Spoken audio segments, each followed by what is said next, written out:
सुप्रभात, नमस्कार, स्वागत है आप सभी का। मैं हूं आपके साथ प्रीति। आइए शुरुआत करते हैं हेडलाइंस के साथ।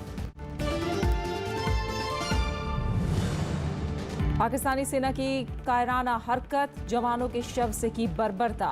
भारत ने दी मुंहतोड़ जवाब की चेतावनी।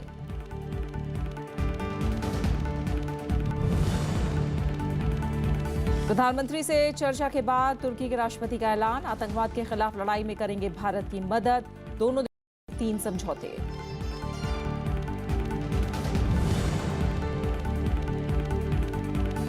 राजस्व विभाग के अधिकारियों के साथ प्रधानमंत्री की अहम बैठक। आज काले धन पर कार्रवाई और भविष्य की रणनीति पर होगी चर्चा।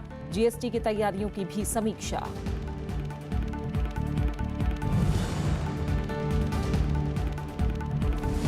आम आदमी पार्टी में गहराया संकट, विधायक अमानतुल्ला खान का राजनीतिक मामलों की समिति से इस्तीफा। कहा, कुमार विश्वास को लेकर अपने बयान पर कायम।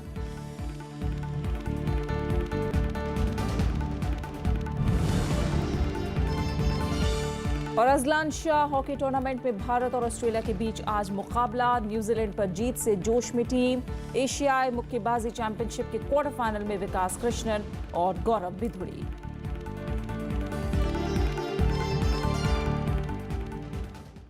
पाकिस्तान अपनी हरकतों से बाज नहीं आ रहा है। सोमवार को उसने जम्मू कश्मीर के पुंछ में संघर्ष विराम का उल्लंघन किया। फायरिंग की आड़ में पाकिस्तानी सेना ने पेट्रोलिंग टीम के 2 भारतीय जवानों की हत्या करके उनके शवों के साथ बर्बरता की। सेना और रक्षा मंत्री ने इसका माकूल जवाब देने की बात कही है।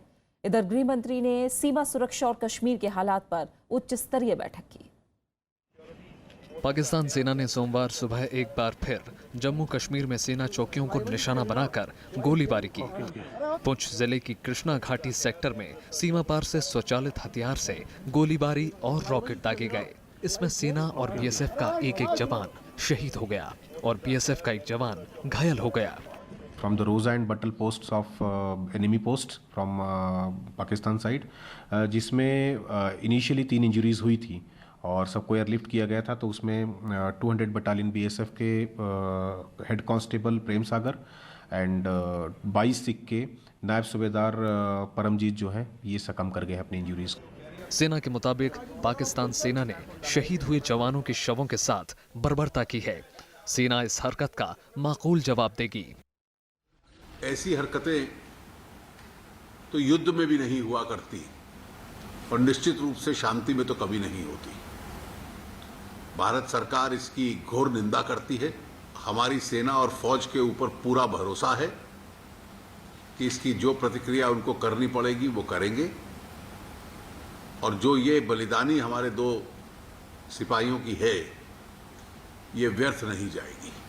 इधर कश्मीर के पुलवामा में सोमवार को फिर छात्रों और सुरक्षा बलों के बीच झड़प हुई। छात्र सुरक्षा बलों की सख्ती के विरोध में प्रदर्शन कर रहे थे। छात्रों का जुलूस जब पुलवामा के पुलिस स्टेशन पहुंचा तो कुछ छात्रों ने तैनात सुरक्षा कर्मियों पर पथराव शुरू कर दिया। हालात पर काबू पाने के लिए पुलिस ने आंसू गैस के गोले दागे। बीते दिन पुलवामा के डिग्री कॉलेज के छात्रों और सुरक्षा बलों के बीच झड़प हुई थी। कश्मीर के हालात और आंतरिक सुरक्षा के मसले पर केंद्रीय गृह मंत्री राजनाथ सिंह ने उच्च स्तरीय बैठक की। इसमें एनएसए अजीत डोभाल के अलावा आईबी चीफ, सीआरपीएफ डीजी और गृह सचिव शामिल हुए। Bureau report, Rajya Sabha TV. Jammu के कुलगांव में आतंकवादियों ने सोमवार को जेके बैंक की कैश डिलीवरी वैन पर हमला करके 5 पुलिसकर्मियों और 2 बैंक कर्मियों की हत्या कर दी। पुलिस के मुताबिक दक्षिण कश्मीर में बैंक की कैश वैन निहामा से कुलगाम जा रही थी। यहां ककरान एग्रीकल्चरल यूनिवर्सिटी के पास आतंकियों ने कैश वैन पर हमला किया। इसके बाद आतंकियों ने वैन में मौजूद पुलिसकर्मियों और बैंक स्टाफ को गाड़ी से उतारकर गोली मार दी। जम्मू कश्मीर के राज्यपाल एनएन वोहरा केंद्रीय गृह मंत्री राजनाथ सिंह से आज मुलाकात करेंगे। इस दौरान घाटी में हिंसा के ताजा हालात पर चर्चा होगी।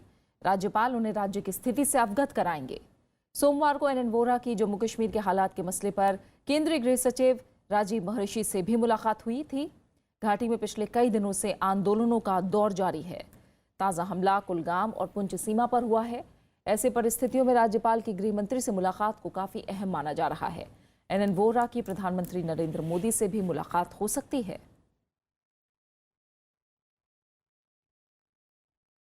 अनंतनाग लोकसभा सीट के उपचुनाव में केंद्रीय गृह मंत्रालय 30,000 अर्धसैनिक बलों को मुहैया करा सकता है।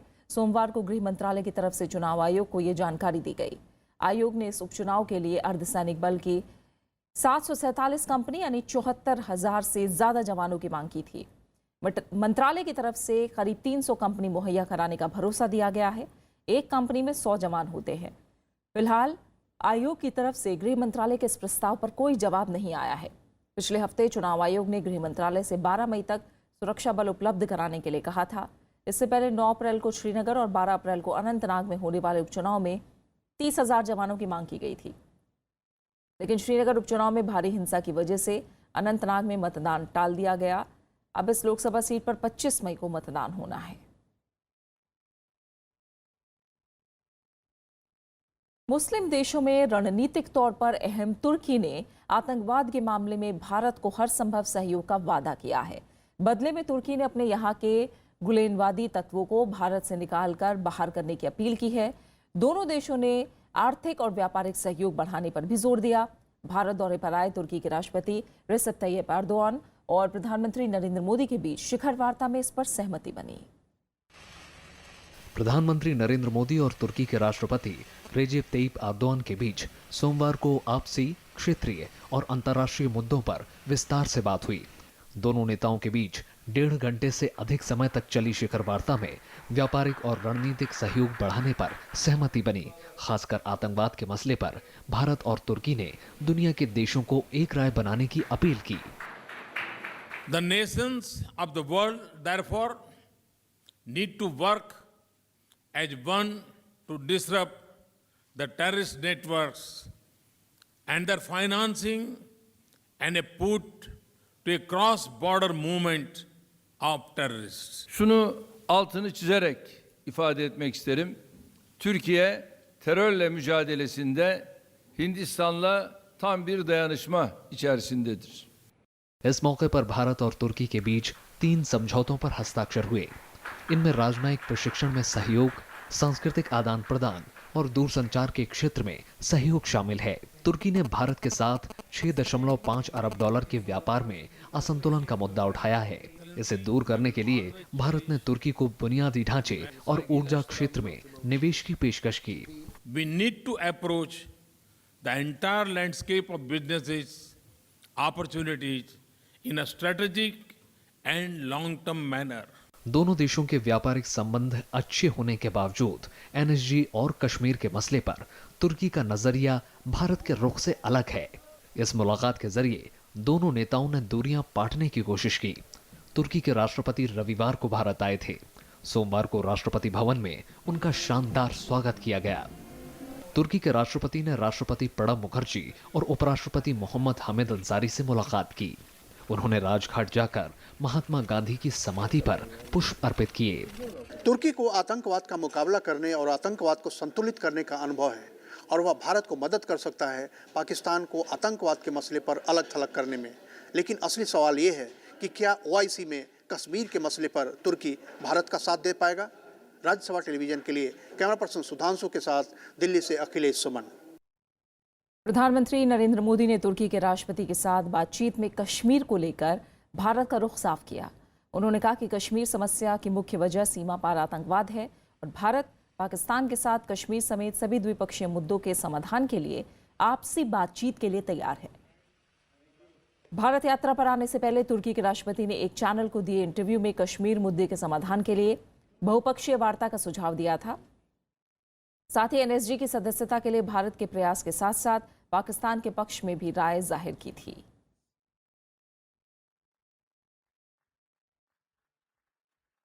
सुकमा हमले में मारे गए अपने जवानों की शहादत के बदले सीआरपीएफ नक्सलियों को जवाब देगी।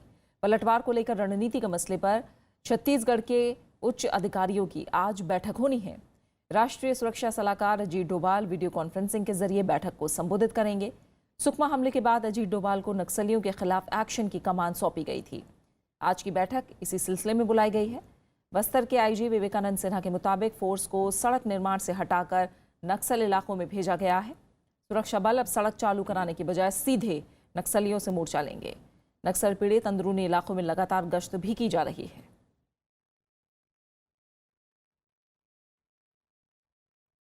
प्रधानमंत्री नरेंद्र मोदी राजस्व विभाग के अधिकारियों के साथ अहम बैठक करेंगे। इस दौरान अर्थव्यवस्था में काले धन पर लगाम लगाने की कवायदों की समीक्षा की जाएगी। राजस्व सचिव हंसमुख अढ़िया विभाग के प्रदर्शन और चालू वित्त वर्ष के लिए रणनीति और योजनाओं को लेकर प्रस्तुति देंगे। प्रधानमंत्री गरीब कल्याण योजना के तहत मिली प्रतिक्रिया के बाद ये बैठक बुलाई गई है। नोटबंदी के बाद पेश की गई इस योजना के जरिए महज 4,600 करोड़ रुपए का ही खुलासा हो पाया है। बैठक में जीएसटी की तैयारियों की भी समीक्षा की जाएगी। केंद्र सरकार 1 जुलाई से इसे लागू करने की तैयारी में है, जबकि उद्योग जगत इसे 1 सितंबर से लागू करने की मांग कर रहा है। सुप्रीम कोर्ट ने 4 मई को कलकत्ता हाईकोर्ट के जस्टिस सीएस कर्णन की मेडिकल जांच का आदेश दिया है। इसकी रिपोर्ट 8 मई तक शीर्ष अदालत को सौंपी जाएगी। मुख्य न्यायाधीश जेएस खेर की अगुवाई वाली 7 जजों की पीठ ने यह निर्देश दिया। पश्चिम बंगाल के डीजीपी को पुलिस अधिकारियों की टीम गठित करने को कहा गया है। ये टीम मेडिकल बोर्ड की मदद करेगी। सभी अदालतों, न्यायाधिकरण और आयोगों को आदेश दिया गया है कि वो जस्टिस कर्णन के निर्देशों पर अमल न करें। जस्टिस कर्णन ने मेडिकल जांच कराने से इनकार कर दिया है। जस्टिस कर्णन पर अवमानना का मामला चल रहा है। कर्णन ने प्रधानमंत्री को चिट्ठी लिखकर कई जजों पर आरोप लगाए थे। उत्तराखंड हाईकोर्ट ने 6 विधानसभा सीटों की ईवीएम मशीनें सील करने का आदेश दिया है। इनमें मसूरी, रायपुर, राजपुर, रानीपुर, प्रतापपुर और हरिद्वार ग्रामीण की सीटें शामिल हैं। 6 याचिकाओं में ईवीएम से गड़बड़ी का आरोप लगाया गया है। हाईकोर्ट की एकल पीठ ने न्यायिक मजिस्ट्रेट की मौजूदगी में 48 घंटे में मशीन सील करके स्ट्रांग रूम में रखने को कहा है। साथ ही राज्य चुनाव आयोग और जीतने वाले उम्मीदवारों को नोटिस जारी करके 6 हफ्ते में जवाब मांगा गया है। इससे पहले हाईकोर्ट विकासनगर विधानसभा सीट की ईवीएम भी सील करने का आदेश दे चुका है।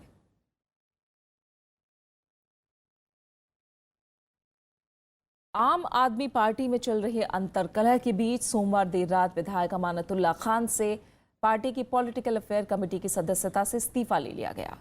इसे मंजूर भी कर लिया गया है। बैठक मुख्यमंत्री अरविंद केजरीवाल के आवास पर बुलाई गई थी, जिसमें पीएसी के अन्य सदस्य भी शामिल हुए। उप मुख्यमंत्री मनीष सिसोदिया ने बताया कि बैठक में कुमार विश्वास के शामिल नहीं होने पर चर्चा हुई। उन्होंने कहा कि मुख्यमंत्री अरविंद केजरीवाल पार्टी नेताओं की तरफ से मीडिया में बयानबाजी और वीडियो जारी करने से काफ़ी नाराज़ हैं। पार्टी ने नेताओं को बयानबाजी से बचने की नसीहत दी है। दरअसल 26 अप्रैल को दिल्ली नगर निगम चुनाव में मिली हार के बाद पार्टी के अंदर विवाद उपजा था। रविवार को ये विवाद और बढ़ गया जब ओखला से विधायक अमानतुल्लाह खान ने पार्टी के नेता कुमार विश्वास पर कई गंभीर आरोप लगाए। मैं पीएसी की तरफ से, पार्टी की तरफ से सभी कार्यकर्ताओं को, सभी पदाधिकारियों को कहना चाहता हूं कि बयानबाजी करने की कतई जरूरत नहीं है। जिसको जिससे जो शिकायत है, अरविंद जी मिलते हैं यहाँ पे, हम लोग मिलते हैं, सबसे आके मिलें। लेकिन ये बयानबाजी से इस सबसे दिल्ली का नुकसान हो रहा है, पार्टी का नुकसान हो रहा है। और खबरें जारी हैं, लौट रहे हैं एक छोटी सी ब्रेक के बाद।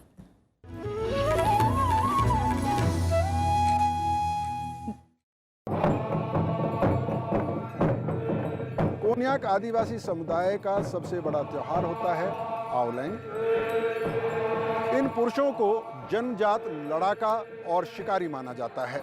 आवलैंग त्योहार के दौरान जब ये पुरुष नाचते हैं तो इन बंदूकों से जमकर फायर भी करते हैं।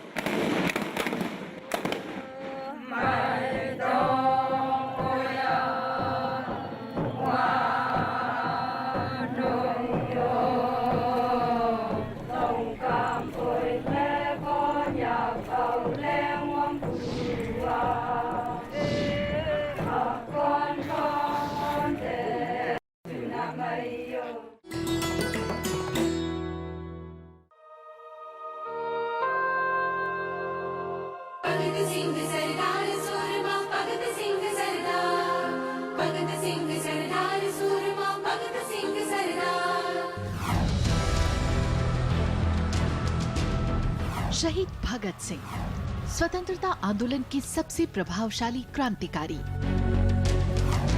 आजादी के दीवाने भगत सिंह ने नौजवानों को सिखाया, देश के लिए जरूरी हो तो जान पर खेल जाओ, मगर बेवजह किसी का खून न बहाओ।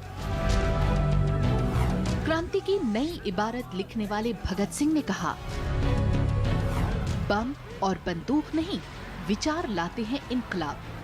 इंसान मरते हैं, विचार रह जाते हैं।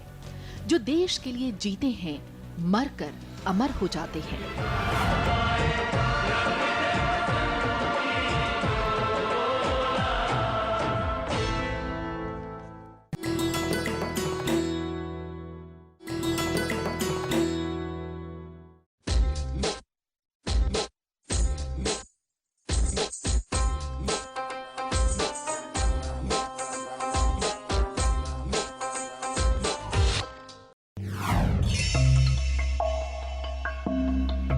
लखनऊ की भूल भुलैया।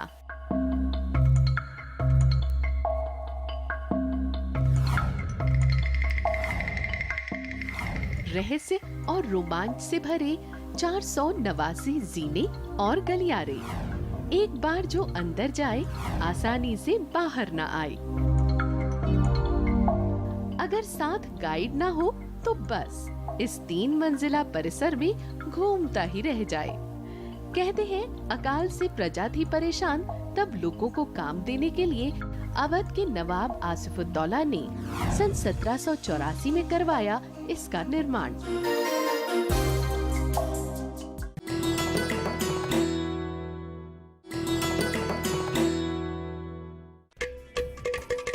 घटम, प्राचीन दक्षिण भारतीय ताल वाद्य। जब बजता है तो सृष्टि के 5 तत्वों धरा, जल, वायु, अग्नि और आकाश के स्वर को इसकी धुन में किया जा सकता है महसूस। घटम पर उंगलियों और हथेली के थाप से उत्पन्न हुई स्वर तरंग पैदा करती है अद्भुत ताल।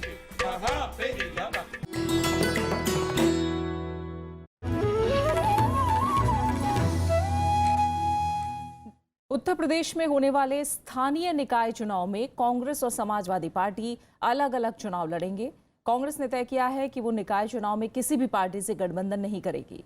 कांग्रेस का मानना है कि अलग चुनाव लड़कर वो उत्तर प्रदेश में बेहतर प्रदर्शन कर सकती है। उत्तर प्रदेश में कांग्रेस और समाजवादी पार्टी के रास्ते अलग अलग हो गए हैं। पार्टी कार्यकर्ताओं और नेताओं के साथ बैठक के बाद यूपी कांग्रेस अध्यक्ष राज बब्बर ने दिल्ली में ऐलान किया कि कांग्रेस पार्टी स्थानीय निकाय चुनाव अपने दम पर लड़ेगी। हालांकि उन्होंने उत्तर प्रदेश में समाजवादी पार्टी का गठबंधन खत्म होने से इनकार भी किया। प्रदेश के अंदर चुनाव हो चुके हैं, ये जिला और शहर की इकाइयों के चुनाव हैं जो फैसला करेंगी, और उनका मानना ये है क्योंकि ये कार्यकर्ताओं की गुडविल का सवाल होता है, तो ये चुनाव तो तय हो चुका था कि पहले से कि हमेशा ही अकेले लड़ने का सवाल था।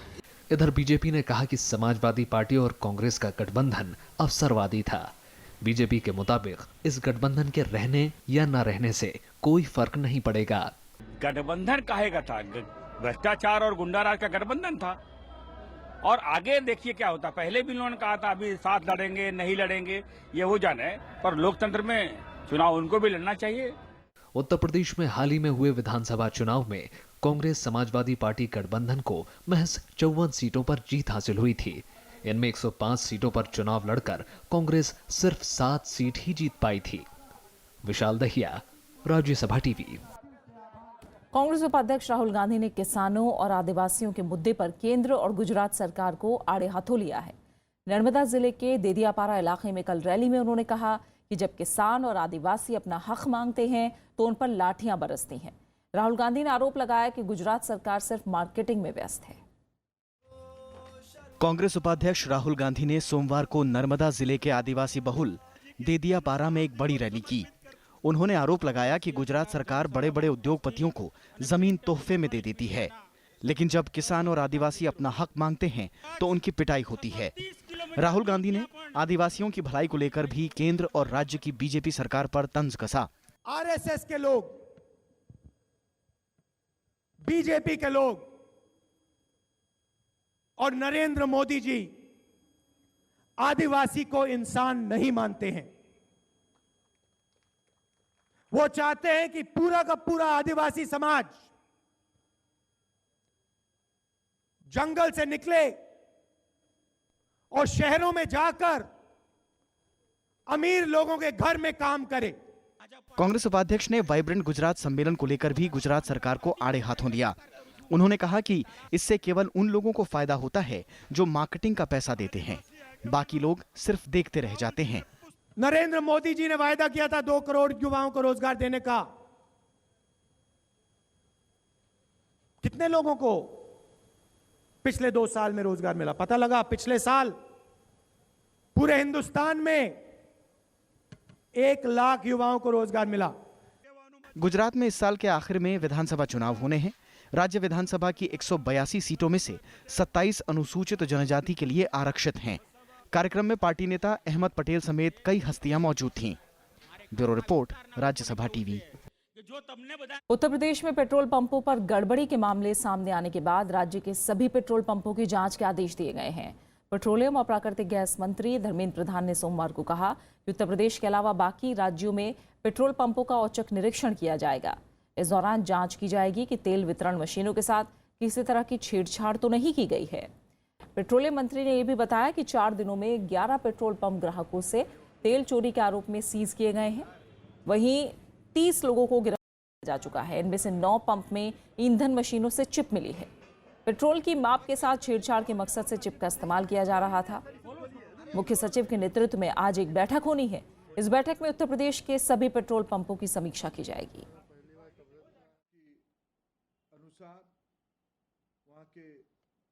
अगर एसटीएफ की रिपोर्ट इस प्रकार की जो हमारी एमडीजी टैंपर की तथ्यों को पुष्टि करेगी तो मैंने पहले भी कहा तो और आज भी कह रहा हूं कि कड़ी से कड़ी कार्रवाई और निरस्त तक भी किया जाएगा। भारतीय स्टेट बैंक में जमा पर अब कम ब्याज मिलेगा। बैंक ने विभिन्न परिपक्वता अवधि की मियादी जमाओं पर ब्याज दरों में आधा फीसदी तक की कटौती की है। अब 2 से 3 साल के बीच की अवधि की जमा पर ब्याज 6.75% से घटाकर 6.25% कर दिया गया है। इसी अवधि के वरिष्ठ नागरिकों की जमा राशि पर अब 6.75% ब्याज मिलेगा, जो अब तक 7.25% था। बैंक ने 3 से 10 साल की अवधि की जमा राशि पर ब्याज 0.25% कम करके 6.5% कर दिया है। नई दरें 29 अप्रैल 2017 से लागू होंगी। नई दरें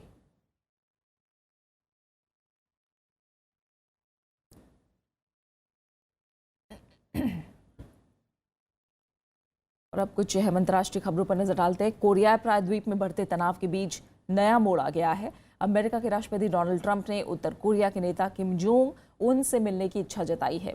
उन्होंने एक इंटरव्यू में कहा कि सही परिस्थितियों में किम जोंग उन से मुलाकात करने में उन्हें खुशी होगी। उत्तर कोरिया के लगातार मिसाइल परीक्षण से अमेरिका के साथ उसका तनाव बढ़ा है। ऐसे में राष्ट्रपति ट्रंप का ये बयान काफी अहम है। उत्तर कोरिया के मिसाइल और परमाणु कार्यक्रम से निपटने के लिए ट्रंप प्रशासन सभी विकल्प होने की चेतावनी दे चुका है। हालांकि पिछले हफ्ते भी अमेरिका ने उत्तर कोरिया से सीधे बातचीत पर जोर दिया था। दूसरी तरफ दक्षिण कोरिया में विवादास्पद थार्ड मिसाइल रक्षा प्रणाली सक्रिय हो गई है। उत्तर कोरिया के मिसाइल परीक्षणों को देखते हुए इस मिसाइल की तैनाती का फैसला हुआ था। इसका चीन ने विरोध किया था। We are so early into this process that I don't see this happening anytime soon. But I think that, as the president, like said, under the right circumstances, those circumstances aren't present today, and there would have to be significant change for that to even be a possibility. बात खेलों की। Azlan Shah cup hockey tournament में आज भारतीय team का मुकाबला Australia से होगा। दोनों टीमों के बीच ये मुकाबला काफी अहम माना जा रहा है। इससे पहले भारतीय टीम ने ब्रिटेन के साथ पहला मैच 2-2 से ड्रॉ खेला था। साथ ही दूसरे मैच में शानदार प्रदर्शन करते हुए भारत ने न्यूजीलैंड को 3-0 से हराया था। वहीं इस टूर्नामेंट में भारत के अलावा न्यूजीलैंड, ऑस्ट्रेलिया, ब्रिटेन, जापान और मलेशिया की टीमें हिस्सा ले रही हैं।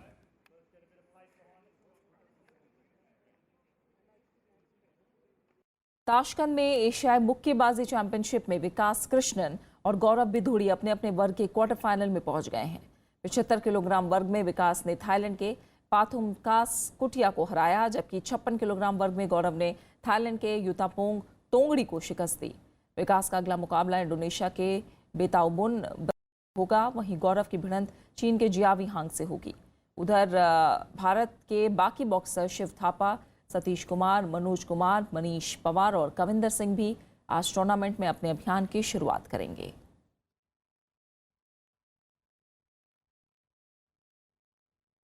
और अब बात एक ऐसी शख्सियत की जिन्होंने पूरी दुनिया में भारतीय सिनेमा को एक नई पहचान दिलाई। 20वीं सदी के महान फिल्मकार सत्यजीत रे की आज जयंती है। 1955 में आई अपनी पहली फिल्म पाथेर पांचाली के लिए ही सत्यजीत रे ने कई अंतर्राष्ट्रीय पुरस्कार जीते, जिसमें कान फिल्म फेस्टिवल का श्रेष्ठ मानवीय दस्तावेज का सम्मान भी शामिल है। सिनेमा में उल्लेखनीय योगदान के लिए सत्यजीत रे को भारत रत्न, दादा साहब फाल्के पुरस्कार के अलावा 1992 में लाइफ टाइम अचीवमेंट का ऑस्कर अवार्ड भी मिला। आज ही के दिन 1921 को कोलकाता में जन्मे सत्यजीत रे ने न सिर्फ एक बेहतरीन लेखक बल्कि एक अलहदा फिल्मकार थे। पाथेर पांचाली, अपुर संसार, अपराजितो जैसी फिल्मों में उन्होंने जिस सादगी से ग्रामीण जीवन को दिखाया वो बेमिसाल है। वहीं शतरंज के खिलाड़ी जैसी फिल्मों से अलग ही संदेश दिया।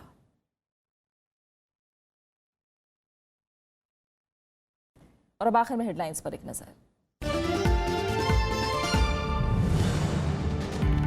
पाकिस्तानी सेना की कायराना हरकत, जवानों के शव से की बर्बरता, भारत ने दी मुंह तोड़ जवाब की चेतावनी। प्रधानमंत्री से चर्चा के बाद तुर्की के राष्ट्रपति का ऐलान, आतंकवाद के खिलाफ लड़ाई में करेंगे भारत की मदद, दोनों देशों में 3 समझौते।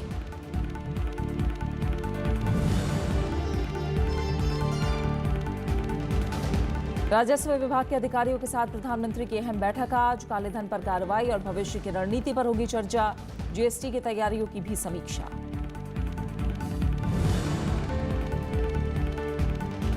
आम आदमी पार्टी में गहराया संकट, विधायक अमानतुल्लाह खान का राजनीतिक मामलों की समिति से इस्तीफा, कहा कुमार विश्वास को लेकर अपने बयान पर कायम।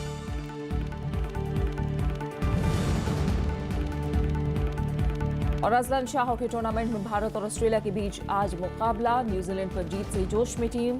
एशियाई मुक्केबाजी चैंपियनशिप के क्वार्टर फाइनल में विकास कृष्णन और गौरव बिधूरी। और फिलहाल इस बुलेटिन में इतना ही, आगे आप देश देशांतर। नमस्कार।